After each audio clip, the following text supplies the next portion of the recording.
Márcio Nascimento, boa noite. É verdade, o Facebook está travando aqui. Eu agora entrei por uma outra banda, né? Diferente da que eu estava usando, para ver se a gente consegue segurar essa transmissão.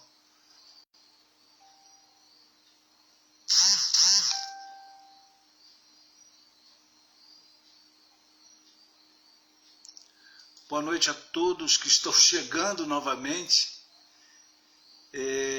Eu peço desculpas aí pela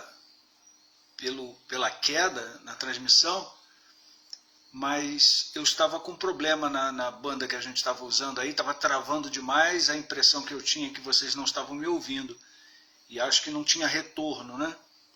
Então eu fui obrigado a sair daquela e estou experimentando uma outra banda aqui, que eu acho que vai estar funcionando melhor. Agora me ouvem bem? Tá tudo certo? Boa noite, Cláudia. Me dá só um sinal de que está tudo ok com relação ao som. Ok. Então tá bom, né? Então sejam todos muito bem-vindos. Nós vamos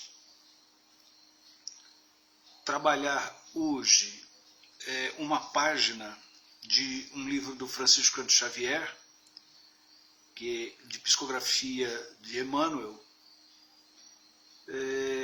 que se intitula Na Trilha das Provas. Esse texto ele trabalha a questão da dificuldade que em geral nós temos para lidar com as adversidades, para lidar com aquilo que nos prova a competência para novos engajamentos, né?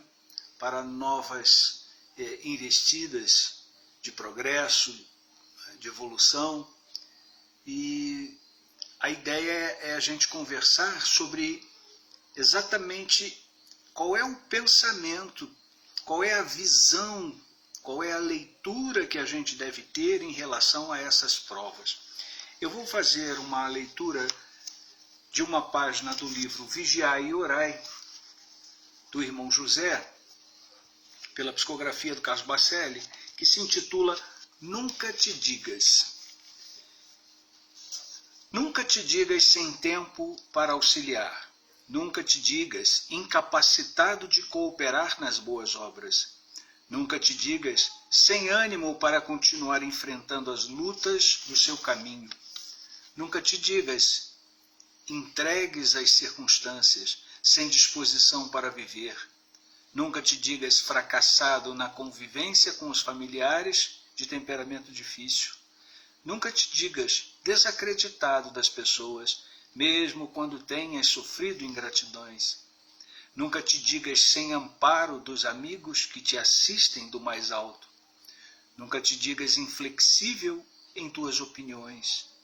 Nunca te digas vítima de acontecimentos que na maioria das vezes desencadeastes. Nunca te digas sem Deus. Uma bonita página. Então nós vamos fazer uma prece inicial e eu convido a todos a entrar em sintonia e elevar o seu pensamento às esferas mais altas para encontrar então a figura excelsa do nosso Mestre Jesus. Senhor, aqui estamos reunidos em sintonia para mais uma noite de estudos, cujo propósito é alavancar o nosso progresso, o nosso desenvolvimento intelectual e espiritual. Que a Tua misericórdia permita aos nossos guias espirituais, nossos amigos, familiares, espíritos que vibram pela causa do nosso sucesso nessa encarnação, que eles possam estar conosco também em sintonia, a fim de facilitar o melhor entendimento, as melhores reflexões de tudo aquilo que será conversado esta noite. Que a Tua paz presida o nosso encontro, hoje e sempre, que assim seja.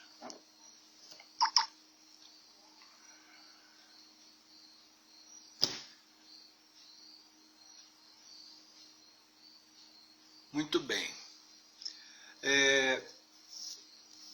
Essa página, como eu dizia, do Emmanuel, é do livro Rumo Certo. É um livro que nós estamos adotando no Grupo Oswaldo Cruz, às terças-feiras, para que a gente faça um estudo, reflexão sobre a autodesobsessão. É um trabalho que já vem sendo feito há algum tempo na casa, né? E agora, dando continuidade através dos encontros virtuais, nós estamos adotando conversar a respeito de cada uma dessas páginas do livro Rumo Certo, a fim de que as pessoas possam refletir sobre o quanto elas podem contribuir, o quanto elas podem se esforçar para se livrar, muitas vezes, de processos auto-obsessivos, né? Então, esse texto faz parte desse compêndio, desse livro, e o texto chama Na Trilha das Provas. Ele começa assim: em todos os trechos da vida, mais particularmente naqueles em que as tuas forças se vejam defrontadas pela provação, procura tempo, através da meditação, para comungar com as forças divinas que nos baseiam a existência, e conhecerás que estamos todos em Deus, tanto quanto cada partícula no corpo em que se integra e a cada mundo no edifício do universo de que todos partilhamos. Então, neste primeiro parágrafo, Emmanuel nos convida a encarar o primeiro momento, o primeiro impacto, particularmente naqueles em que as forças estejam defrontadas pelas provações. Diante dessas provações, diante deste impacto, ele nos convida a buscar, através de uma conexão com a espiritualidade maior, ele nos convida a meditar, a ter serenidade, ter calma diante deste impacto. Porque, na verdade, quando nós temos, se apresenta para nós uma prova, uma questão qualquer que nos toma de surpresa, não é? Como todas as provas, de um modo geral, são, a primeira reação é o desequilíbrio. É o desequilíbrio psicológico, é o desequilíbrio emocional, não é? Então, a primeira coisa que ele sugere neste parágrafo é que a gente pare, tenha serenidade e medite, que não estamos sozinhos, né? Não estamos sozinhos. E busque a conexão com a espiritualidade maior. Poderão pensar nesta conexão para que eles nos auxiliem no problema. Sim, eles vão auxiliar no problema, mas não na solução do problema. Eles não vão resolver a dificuldade por nós, mas eles vão nos dar a sustentação emocional, eles vão nos dar o equilíbrio para que a gente possa discernir com serenidade esse enfrentamento, né? E tomar as melhores deliberações. Porque, na verdade, a espiritualidade é tudo o que ela faz em nosso favor e é tudo o que ela precisa fazer em nosso favor. As provas são nossas, né? A reencarnação é nossa. Eles estão ao nosso dispor, ao tempo todo, para nos auxiliar. Sejam os nossos guias espirituais, sejam os mentores, né? Sejam aqueles espíritos amigos que estão sempre vibrando favoravelmente pelo nosso sucesso. Eles se limitam ao livre-arbítrio de cada um de nós pelo simples fato de que, se houver uma interferência que mude o rumo das decisões, não será uma prova, não é verdade? Não será uma prova. A prova precisa ser enfrentada por nós, sem a interferência deles. Mas isso não quer dizer que eles não possam nos auxiliar de outra forma. Eles podem e nos auxiliam muito. Dessa forma como eu falei, nos dando equilíbrio, nos dando serenidade para o enfrentamento, certo? Então, prosseguindo, no próximo parágrafo ele diz assim: se tiveres suficiente serenidade para analisar com o tempo a própria situação, compreenderás que nos fluxos e refluxos das nossas lutas evolutivas, segundo as leis que nos regem, estamos sempre no local adequado às necessidades de aprimoramento e reajuste espiritual que nos caracterizam. Olha que coisa curiosa para que a gente pense, para que a gente reflita. Se nós olharmos, se nós fizermos uma leitura da dificuldade que se apresenta, da prova que está diante de nós, né, com o objetivo de analisar o que ela nos ensina, o que ela pretende fazer com que a gente possa superar, qual é o propósito desta prova, a gente vai compreender que nesse vai e vem de decisões, né, nesse turbilhinho de coisas que acontecem na nossa vida e que a gente muitas vezes não para fazer esta reflexão, um fato é inalterável, né? Ela sempre está colocada como uma proposta de crescimento. É uma proposta, é um desafio evolutivo.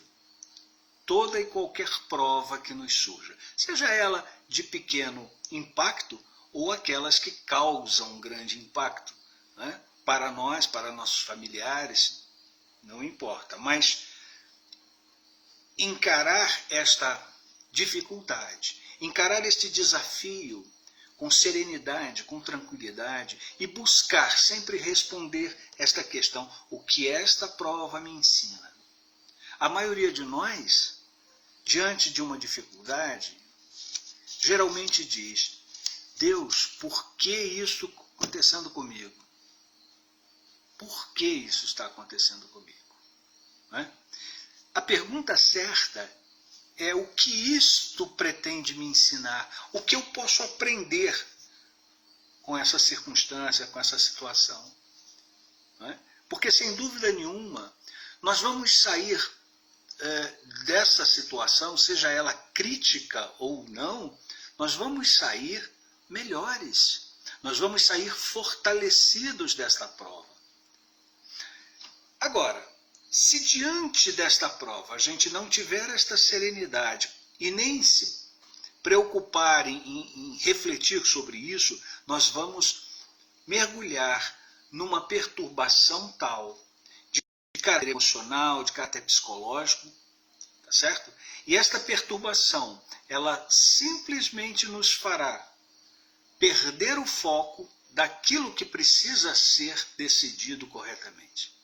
As melhores e mais importantes decisões que nós tomamos na nossa vida são aquelas que são resultado de profunda reflexão, são resultado de uma análise em que se chega à conclusão que essa é a decisão mais acertada a tomar.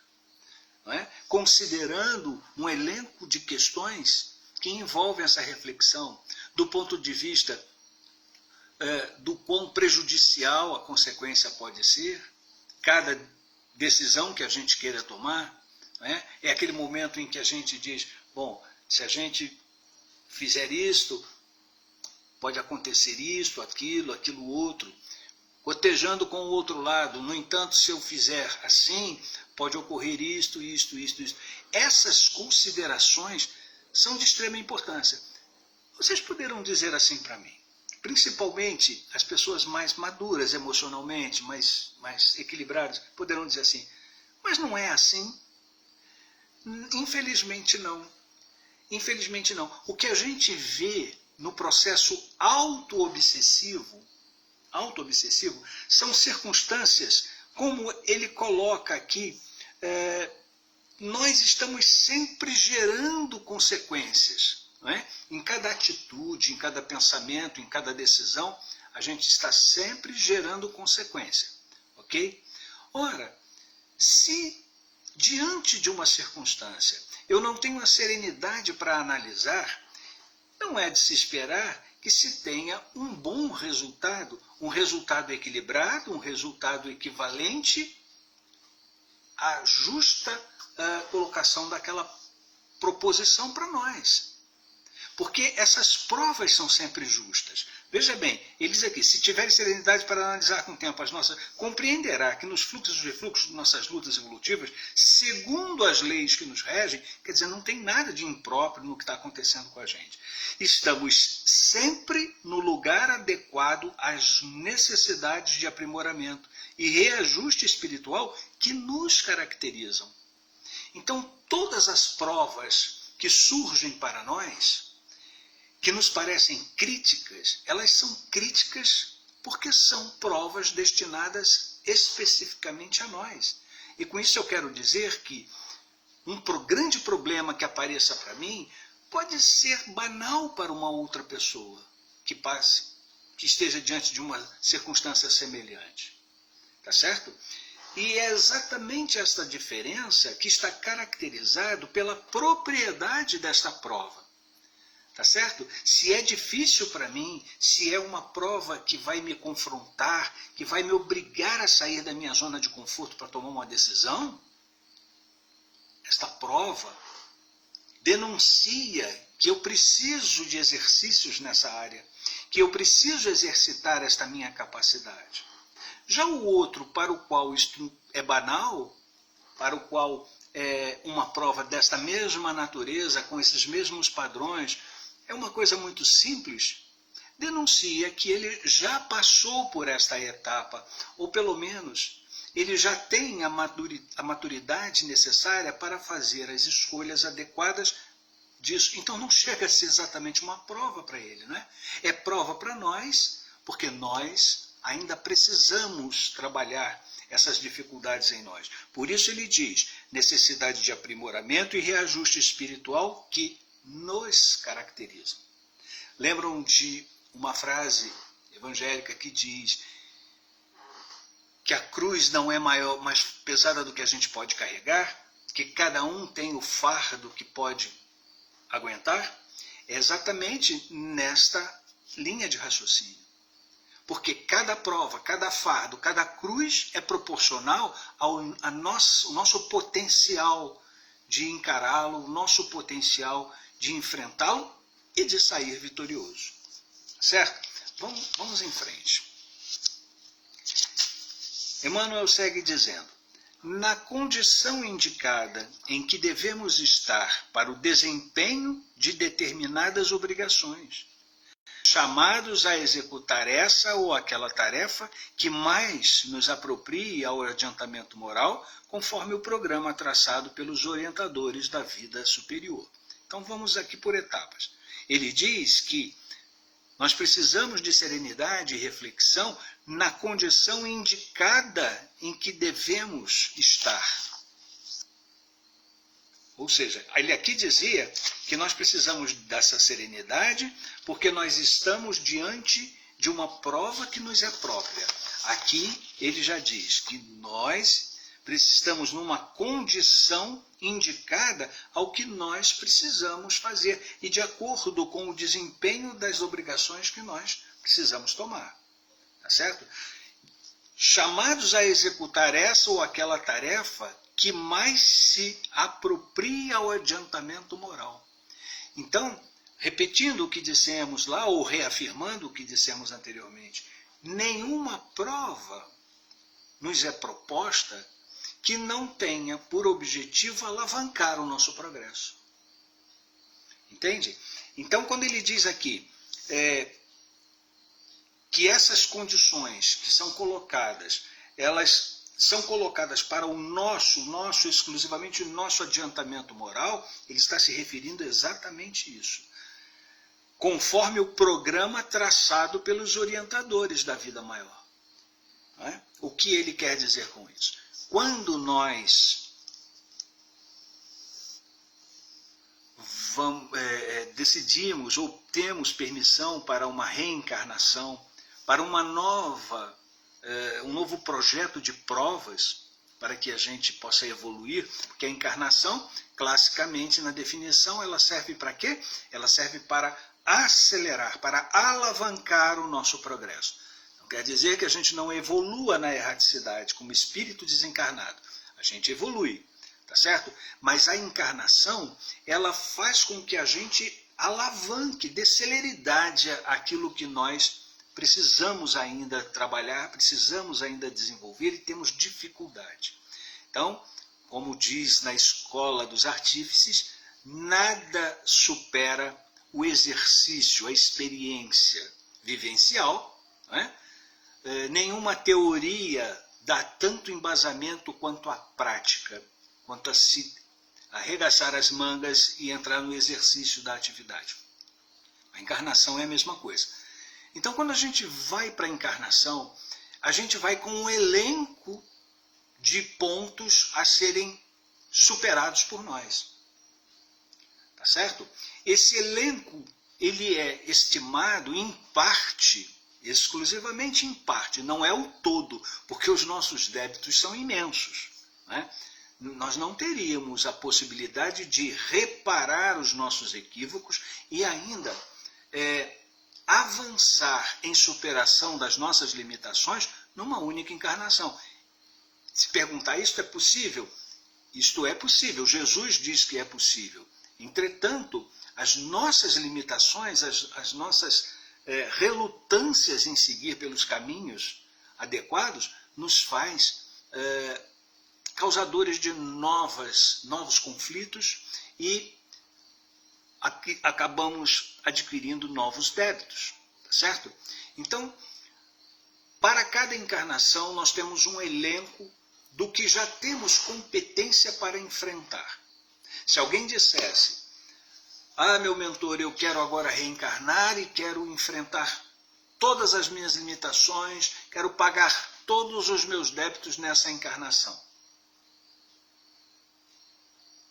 Ele não teria condições de sucesso. A carga é muito grande. A carga é muito pesada. É mais ou menos como se a gente desse um problema de mecânica para uma criança de 10 anos que acabou de entrar no educandário para resolver. Tá certo? Ele mal dá conta ainda de fazer as suas contas, fazer os seus exercícios para aprender isto ou aquilo, que dirá resolver ou dar cabo de um problema mais sério de nível superior. Né? Então não temos a capacidade plena para resolver tudo. Se tivéssemos, não precisaríamos reencarnar. Né? Então, sendo assim, a espiritualidade, os nossos mentores, os nossos amigos que nos dirigem e orientam, eles selecionam um elenco daquilo para o que já temos condições. Ok? E atrelam a isso uma série de recursos para que a gente possa se desenvolver. São habilidades, o que nós chamamos de dons, né? São uma variedade de recursos que eles colocam à nossa disposição. E aí a gente vem para essa encarnação dentro dessa configuração de problemas e recursos adequados à solução. E a gente vem para a prova, tá certo? Então, quando ele fala aqui, conforme o programa traçado pelos orientadores da vida superior, ele se refere exatamente a esse balanço, né, de débitos e recursos para os quais a gente vem enfrentar. Certo? Vamos seguir em frente.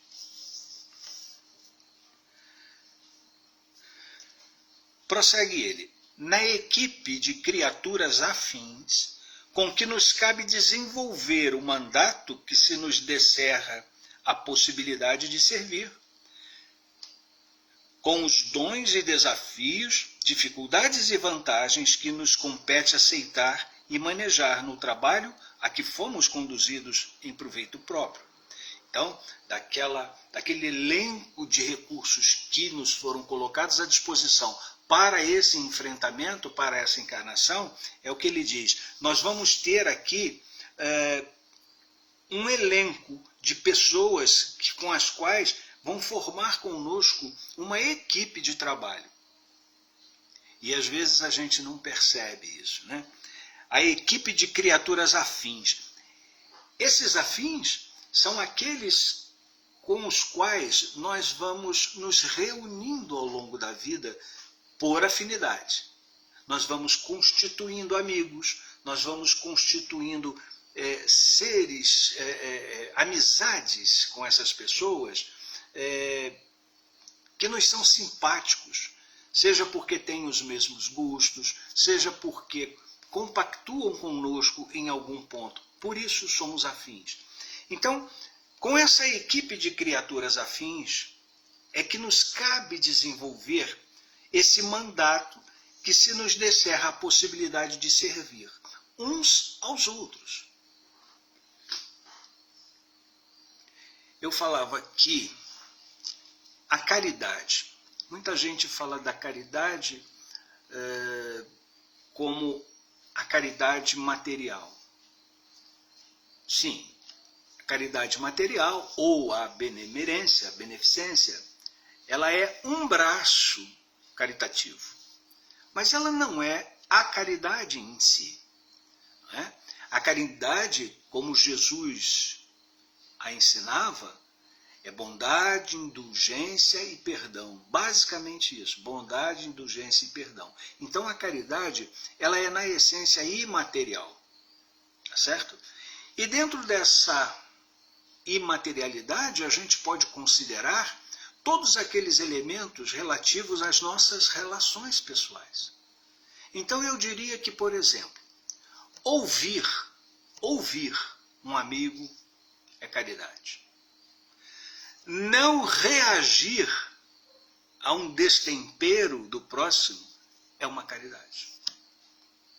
Não falar nada a respeito de algum assunto que vá causar perturbação é uma caridade. A caridade é, em resumo maior, fazer aos outros aquilo que gostaríamos que fizessem conosco. Então essa reciprocidade nessa equipe de criaturas é que faz com que sejam desenvolvidos os programas de cada um e em conjunto. Precisa ser em conjunto por quê? Porque a mim faltam experiências vivenciais. Eu não sou um ser completo. Aqui, neste mundo de provas e expiações, todos os espíritos que estão aqui, excetuando-se os missionários, que são espíritos superiores que vieram aqui para nos auxiliar e nos alavancar, tirando esses, todos os espíritos que estão aqui são espíritos que estão medianamente em circunstâncias de aprendizado. Somos todos aprendizes. E somos aprendizes porque já somos portadores de algum conhecimento, algum pouco conhecimento. E nos faltam muitos outros. Lembram que Kardec diz na Gênese que o nada não cria alguma coisa. O acaso não cria alguma coisa. Ora, se eu não tenho a sabedoria, que é a cultura adquirida pela vivência, isso chama-se sabedoria. Se eu não tenho a sabedoria sobre esse ou aquele tema, eu não posso sozinho, e aí eu estou considerando o nada, eu não ter nenhum elemento desse aprendizado, de uma hora para outra despertar em mim todo esse conhecimento, porque o nada não cria alguma coisa. E aonde eu vou buscar os elementos para somar a minha bagagem intelectual e a minha bagagem moral, o que me falta? Na relação com essa equipe de criaturas afins, através das trocas, de modo que eu absorvo de outro aquilo que me falta, aquilo que eu preciso desenvolver.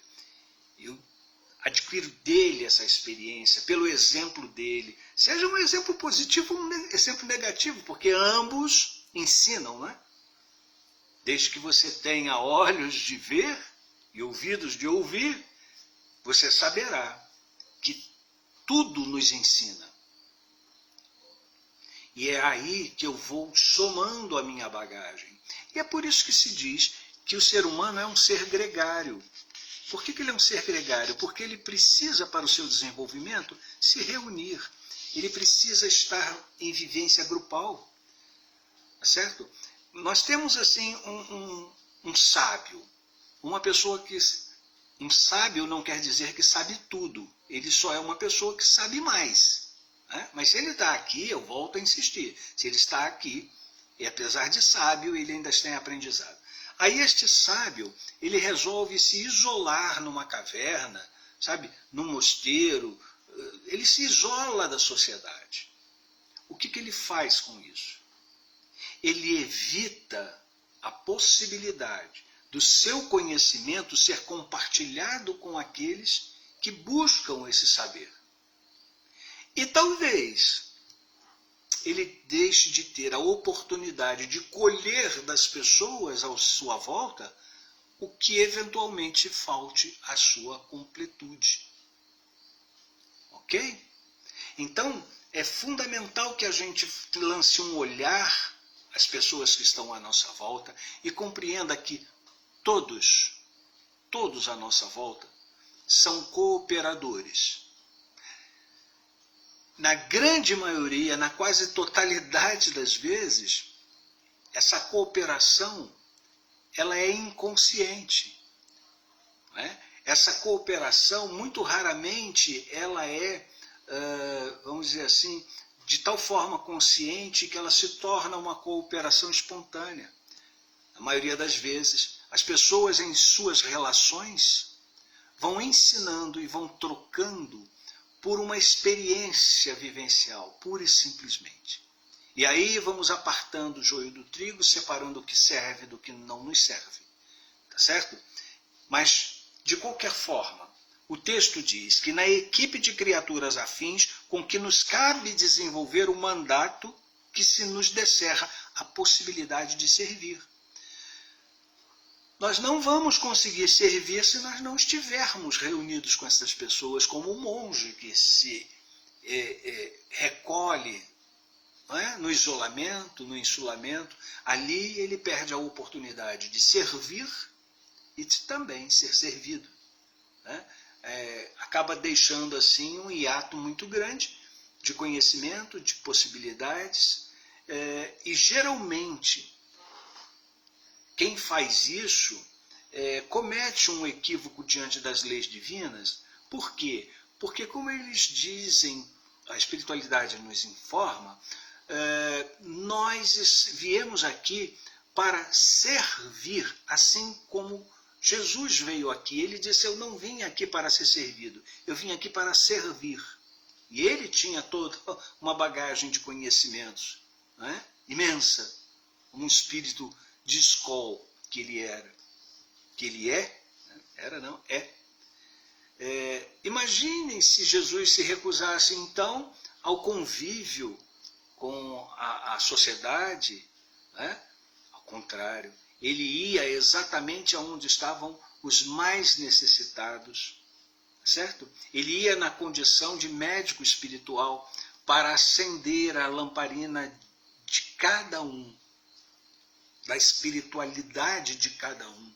Ele acendia essa lamparina para que as pessoas, a partir daí, se desenvolvessem e multiplicassem esse potencial de crescimento. E é isso que é importante nesse parágrafo que nós estamos lendo aqui, sobre equipe de criaturas afins. Né? Nós sermos aquela célula multiplicadora. Se já recebemos e temos a capacidade de compreender e termos o benefício daquilo que recebemos, seja do cristianismo, do próprio Jesus, seja da terceira revelação através da obra dos Espíritos, se já temos a capacidade de compreensão, temos aí uma excelente oportunidade, a oportunidade de compartilhar com as pessoas que ainda não têm essa percepção. Se nós conseguirmos entender e compreender todas as bênçãos que estão contidas na doutrina, e nós dizemos isso o tempo todo, a doutrina espírita é uma bênção, a doutrina espírita é libertadora, a doutrina ela é magnífica, exuberante. Ora, se nós entendemos que é assim, devemos entender que o que queremos para nós, devemos também desejar ao próximo. Tá certo? Eu não me refiro a fazer proselitismo, não é? Que é sair por aí pregando em praça pública. Não é isso. Mas sim, usar deste conhecimento, usar desta vivência espiritual para todo aquele que se aproxima de nós. Porque ele se aproxima de nós pela lei das afinidades. Tá certo? Ele passa a constituir membro dessa equipe de criaturas afins. Então, estas pessoas, quando nos buscam, estas pessoas, quando se aproximam de nós, elas vêm por alguma razão. Talvez elas, na maioria das vezes, nem saibam por quê. Assim como nós. Nós não, às vezes, na maioria das vezes, não temos ideia de por que buscamos a companhia de um grupo, a companhia de pessoas, não é? E nos identificamos tanto com aquilo e gostamos de estar na presença desse ou daquele. Não é? Por quê? Porque aí há essa troca, sabe? Há essa alimentação, essa nutrição que nutre o espírito, que nutre a alma. Ok? Então vamos seguir aqui. E nas atividades justas, nas quais encontraremos todo o material humano e todos os recursos circunstanciais de que carecemos para a obra de nossa própria ascensão espiritual. Eu vou ler de novo porque aqui está contida questões essenciais para o que a gente está dizendo. Nas atividades justas, não é? Aquilo que fazemos, realizamos na seara do bem. E o que é o bem? É tudo aquilo que não é o mal. Pode parecer uma coisa redundante e simples, mas não, é de extrema importância. O mal é tudo aquilo que não é o bem. Tá certo? Aquilo que não promove o bem é mal. Por via de consequência, o bem é tudo aquilo que nós realizamos, que nós fazemos, que produz efeito positivo para nós e para aqueles que estão à nossa volta. Então, ele diz, e nas atividades justas, nas quais encontraremos todo o material humano e todos os recursos circunstanciais de que carecemos para a obra de nossa própria ascensão espiritual. Olha que é o desfecho daquilo que nós dizíamos. Né? No trato dessa vivência, no trato dessas atividades de companheirismo, de assistência, né? De acolhimento, enfim, no trato com o nosso próximo, com o nosso afim, com o nosso semelhante, né? Nós vamos encontrar material humano. O que é o material humano? São pessoas que vão cooperar conosco, que vão nos dar capacitação para também fazê-lo. E é por isso que a gente diz que se você recebeu, você é devedor. É na contabilidade do bem que a gente recebe que a gente se torna devedor. Por que devedor?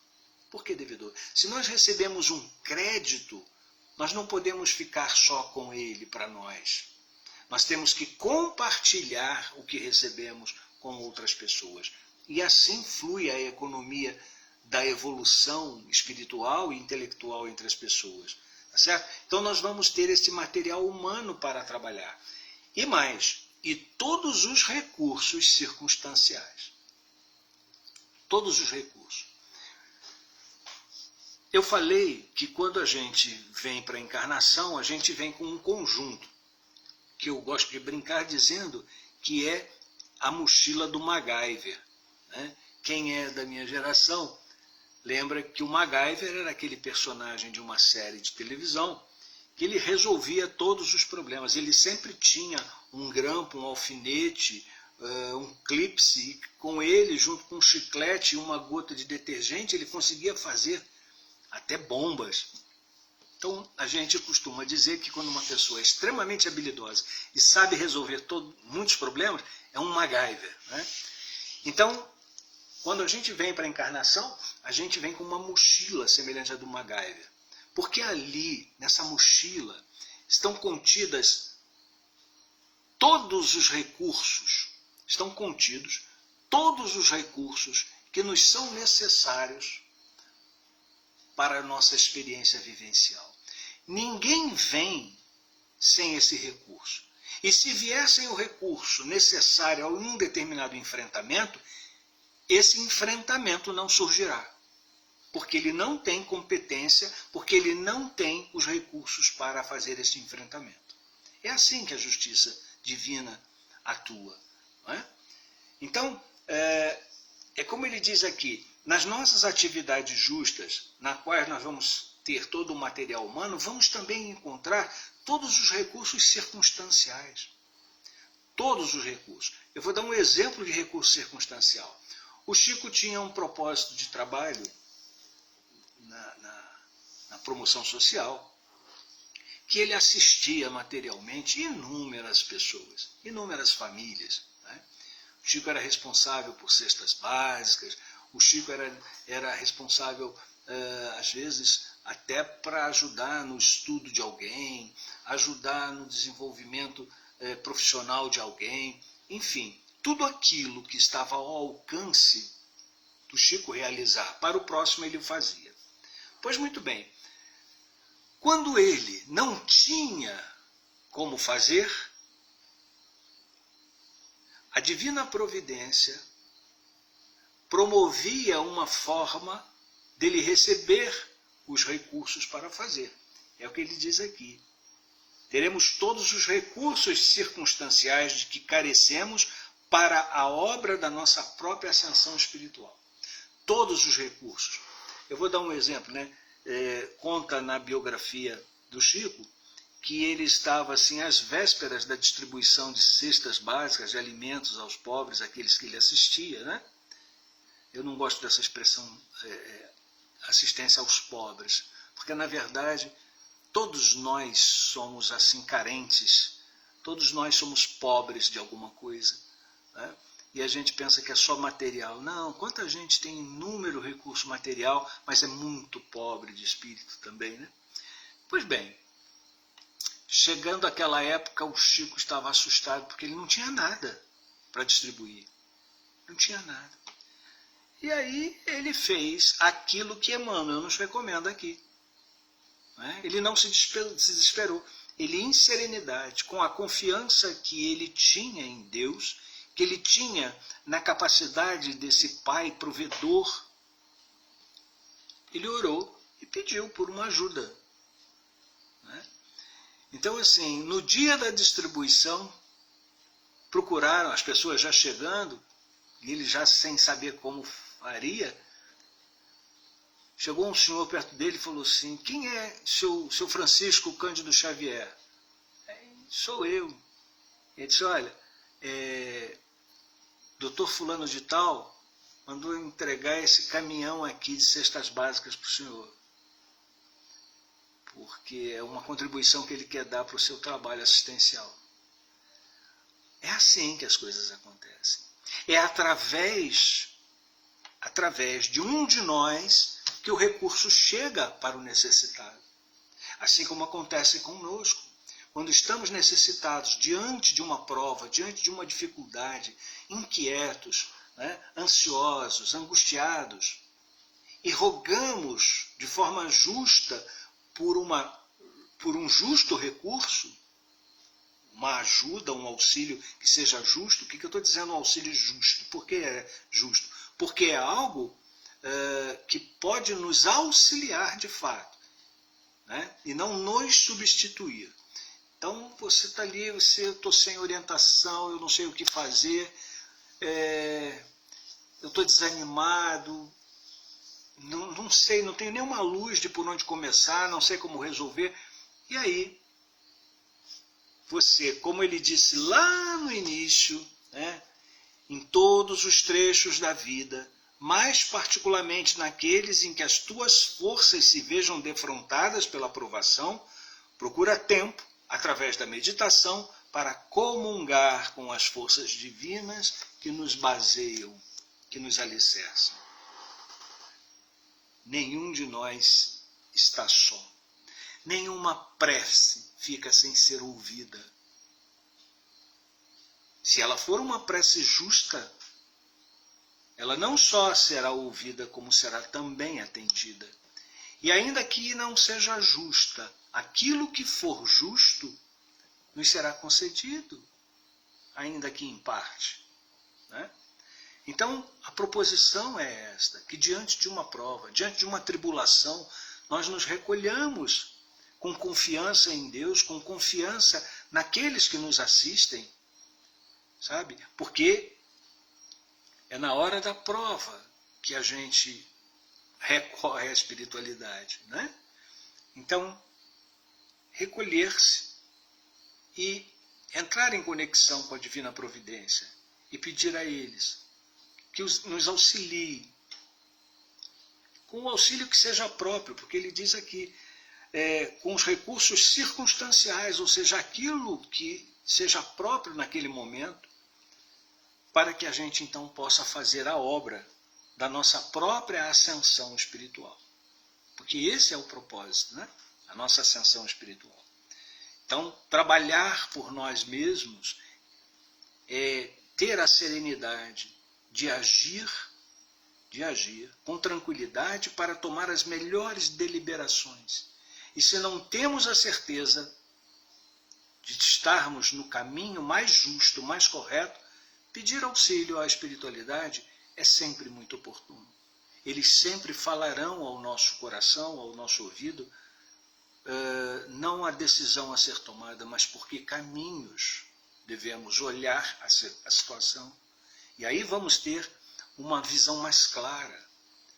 Com o auxílio da espiritualidade, é como se a gente colocasse um óculos, mais ou menos, né? Você vai fazer o exame de vista, você está enxergando mal, o médico te passa uma receita, você manda fazer o óculos. Quando você coloca aquele óculos, uau!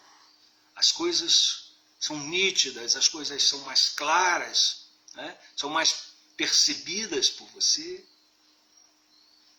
É exatamente assim que acontece quando a espiritualidade se aproxima de nós. Eles não resolvem, mas eles nos dão esse óculos que vai fazer com que a gente olhe para a dificuldade com mais amplitude, com mais acuidade, né? E certamente vamos tomar então uma deliberação muito melhor do que aquela que tomaríamos de chofre ou sem enxergar a situação nos seus detalhes mais significativos. Certo? Então vamos aqui para o último parágrafo que diz assim: acerena-te, sempre acerena-te, e abençoa as provas que te assinalem a estrada, de vez que são essas mesmas provas que te estruturam o degrau exato que podes e deves transpor na conquista da própria felicidade ante a vida maior. Ora, é o que ele diz. Muitas vezes dizemos: Deus, por que isso comigo? Por que isso vai acontecer comigo? O ideal é perguntar o que isto veio para me ensinar. O que isto está querendo fazer com que eu progrida? Qual é a finalidade disto? Então, a gente só vai conseguir ter esta percepção se nós estivermos serenos, como ele diz aqui. Acerena-te sempre e abençoa a prova. Ora, se você veio em busca do progresso, se você quer ser sempre uma pessoa melhor, não é? Para ser uma pessoa melhor é preciso aprender. Em qualquer ofício é assim. Verdade? Qualquer ofício você tem que fazer cursos, estar sempre estudando, se aperfeiçoando para se tornar cada vez melhor. Aqui não é diferente. No curso da vida, é isso que nós buscamos, né? Mais informação, mais aprendizado Isso é esforço que vem através das provas. É o suor através das provas. Às vezes, até a lágrima através da prova. Certo? Então, o que ele diz, tenhamos calma e nunca blasfememos contra uma prova que se nos apresenta, porque são essas provas que nos estruturam, que nos capacitam a dar um passo a mais na escalada do nosso progresso. Né? Tenhamos serenidade de compreender, esse foi o chamamento que estava lá atrás, e muito importante, de compreender que todas as provas nos desafiam. E nos desafiam a quê? A sermos melhores.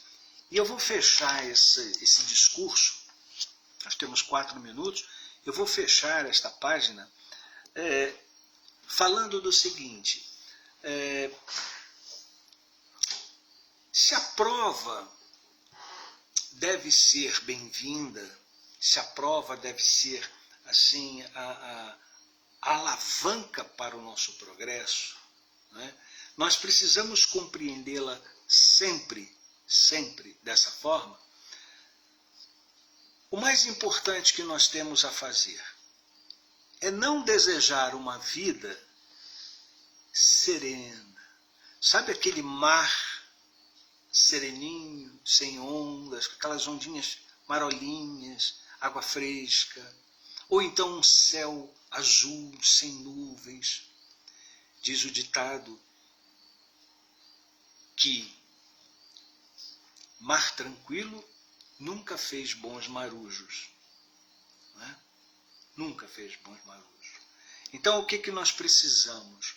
Nós precisamos entender, precisamos agir, precisamos enfrentar com coragem e com sabedoria cada dificuldade que nos apresenta.